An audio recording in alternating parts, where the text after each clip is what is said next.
If you clicked on this video, I already know one very important thing about you, which is that you are trying. You may have started this year out strong with a list of goals or things that you wanted to accomplish before the end of the year. But somewhere along the line, maybe due to overwhelm, fear, confusion, procrastination, or imposter syndrome, you abandon them.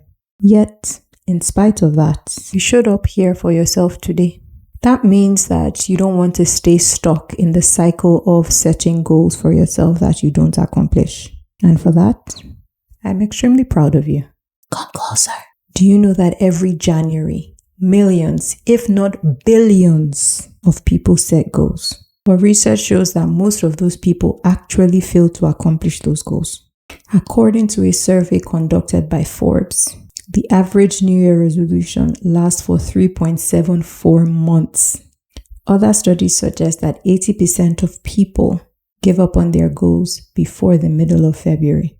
In fact, it's so common that there is even an unofficial Quitters Day in January. But before you give up thinking that if millions of people fail to accomplish their goals, then what hope is there for you? Be rest assured that that is not the end of the story. There is a way out. And I know this because I too used to be stuck in the cycle of setting goals that I did not accomplish. Like Paul said in Romans 7:19, I want to do what is good, but I don't. I don't want to do what is wrong, but I do it anyways. I felt broken, like there was something wrong with me, like I was lazy or something. That is, until I realized that the problem wasn't me. It was how I was setting goals. So I put it to you that you are not struggling to accomplish your goals because you are broken or because you are lazy, but because the whole goal setting system that people use is broken. So in this video, I'm going to share 3 reasons why you fail to accomplish your goals and what to do to get back on track to finish strong in 2025. Now let's get into today's video. So the first reasons why you fail to accomplish your goals is because they are too vague. Habakkuk 2:2 says, Then the Lord answered me and said, Write the vision and make it plain on tablets, that he may run who reads it. Could it be that the reason that you are struggling to accomplish your goals is because you thought you set goals, but what you really set were resolutions? Let me explain. The problem with resolutions is that they lack specificity. The problem with resolutions is that they lack specificity. A resolution is something that you want to do or something that you want to change. However, a goal, on the other hand, is specific. It's what you want to achieve, the steps to achieve it, and when you will achieve it by. Most people make the mistake of setting resolutions instead of setting goals because goals take longer to frame, which is because they involve a level of planning that most people don't realize is necessary when setting goals. However, this preparation provides you with a clear direction to follow to reach your desired outcome. That is what Habakkuk 2:2 means by making the vision plain. Hebrew word for make it plain here is bar'er, which means to make something unmistakably clear. So God is saying here, do not simply record the vision, but record it in such a way that anyone, including you, who reads it can move quickly in response to what they have read. So maybe your goals are failing simply because they are too vague. So when you shift from resolution to clear, actionable goals, you make them stronger and more likely to be achieved. Do you know that according to research carried out by the Dominican University of California, you are 42% more likely to achieve your goals if you write them down? That is why Habakkuk 2:2 instructs us to write the vision.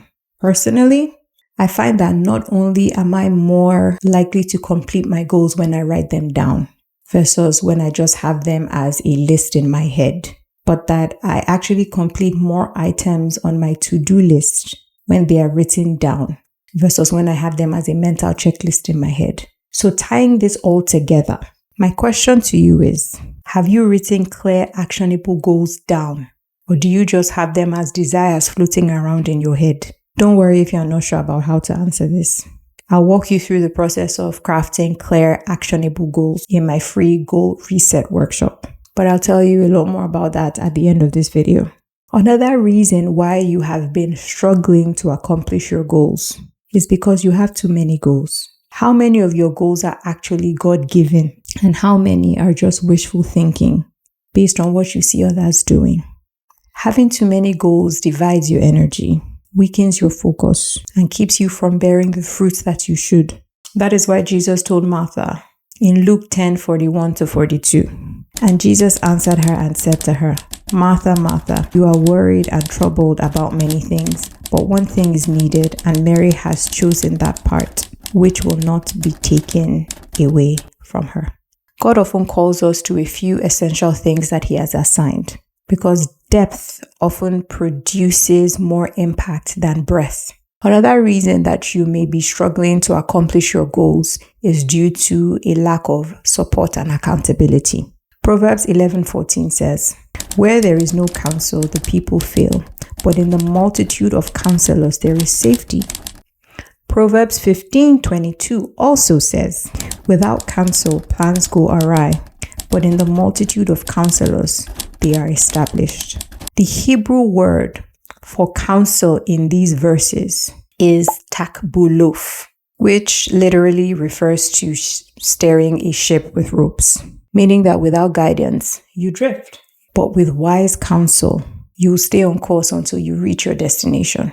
It carries the image of navigating life like a ship, where you need guidance to stay on course.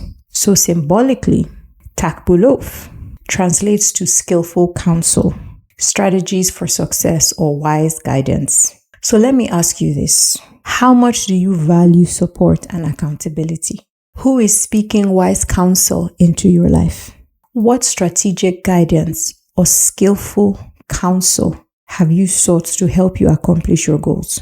One thing that I've noticed about us Christians is that unfortunately we are often hesitant to invest in our own growth and development.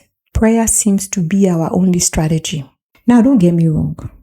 Prayer is good. Prayer is necessary, very necessary. But prayer alone cannot be your only strategy to accomplish your goals. Prayer doesn't finish your goals for you.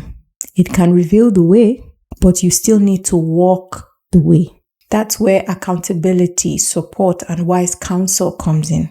So if you want to finish 2025 strong, here's what you need to do. Revisit your goals and ensure that they are clear and specific. Remember those 1 to 5 goals that I asked you to write down in this video? Now revisit them and ensure that they are clear and specific. It's not enough to say I want to be healthier or that I want to grow spiritually. Those are desires and not goals. A goal is specific and measurable. Next is to ensure that your goals are written down. There is power in moving what's in your head to paper. When you write something down, it goes from a wish to a plan. God didn't tell Habakkuk to remember the vision. He told him to record it so that it can be read and run with. Writing is how you partner with God to take what He shows you and give it structure in your life. Next is to ensure that you make use of the support and the accountability that God makes available to you. Even the clearest goals and written plans can fade if you try to work the journey alone. That's why Proverbs says that in a multitude of counsel, there is safety. Wise guidance acts like guardrails to keep you from drifting off course. Accountability doesn't mean someone just checking up on you. It means making use of the people and the resources that encourage, correct, and remind you of who you are and what God has called you to do. Those resources, those people that can give you strategic advice or strategic guidance to ensure that you successfully complete those goals. This might mean investing in a course, a mentorship, or books that get you closer to accomplishing your goals. The truth is that your goals don't necessarily fail because you are unmotivated. They fail because you are not setting them up the right way. Clear goals give you direction. Writing them down gives you clarity. Accountability keeps you on track when life gets messy. And that's exactly what we'll do together in my free Goal Reset workshop. In the workshop, we'll take the scattered goals in your head and turn them into a God-centered action plan. Reflect biblically and practically on what's been holding you back from accomplishing those goals. Refocus on what God is actually calling you to do in this season, and recommit with a system that keeps you accountable until you finish strong. So if you're ready to invite God back into your goal setting and finally accomplish all that He has placed on your heart, then click the link in the description and save your seat. I can't wait to see you in there, and I'll see you in the next video.